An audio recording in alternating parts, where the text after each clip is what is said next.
Today in History, Blondie situation comedy premieres on NBC TV, later on CBS. Both NBC and CBS tried and failed to bring Shi Kyung's long-running comic strip Blondie to television. NBC's version ran for 26 episodes in 1957, with Arthur Lake and Pamela Britton. The CBS version ran for 13 episodes during the 1968-1969 season, starring Patricia Hardy and Will Hutchins. Shi Kyung's classic comic strip began its run in newspapers in September 1930, distributed by King Features Syndicate.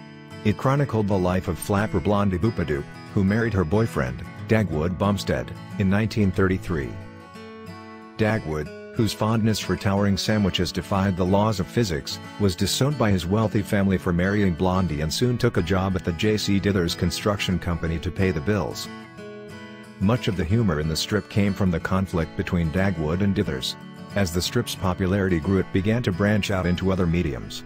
A movie adaptation, simply titled Blondie, was released in November 1938 with Penny Singleton as Blondie and Arthur Lake as Dagwood. It would be followed by an astounding 27 sequels. In July 1939 a radio version premiered, with Singleton and Lake reprising their roles. Both the movie series and the radio show continued throughout the 1940s, with 2 or 3 new movies issued each year, with the exception of 1944. The radio show was heard first on CBS, with Camel Cigarettes as a sponsor, and later on NBC with Super Suds sponsoring.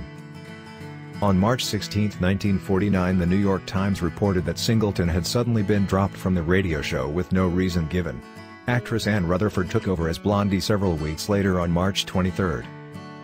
The movie series ended April 1950 with the release of Beware of Blondie, the 28th in the series, when Shi Kyung, King Features, and Columbia, the production company, couldn't come to an agreement regarding a new contract. The radio show ended 3 months later. Although its big screen and radio days were behind it, Blondie still had one medium left to conquer: television. The NBC version, 1957-1958. In April 1956, the Chicago Daily Tribune reported that Arthur Lake had returned to the role of Dagwood for a TV series currently in production at the Hal Roach Studios, with Pamela Britton once again playing Blondie. Stuffy Singer also returned as Alexander. Ann Barnes took over the role of Cookie. 2 months later, Roach announced that as part of a new spot sales program with the Vitapix Corporation, his syndicated version of Blondie had been sold to some 65 stations. Wesson Oil Company would co-sponsor the series for a total of 52 episodes would be produced, with 13 planned repeats. An additional co-sponsor, Sunkist, was added in July.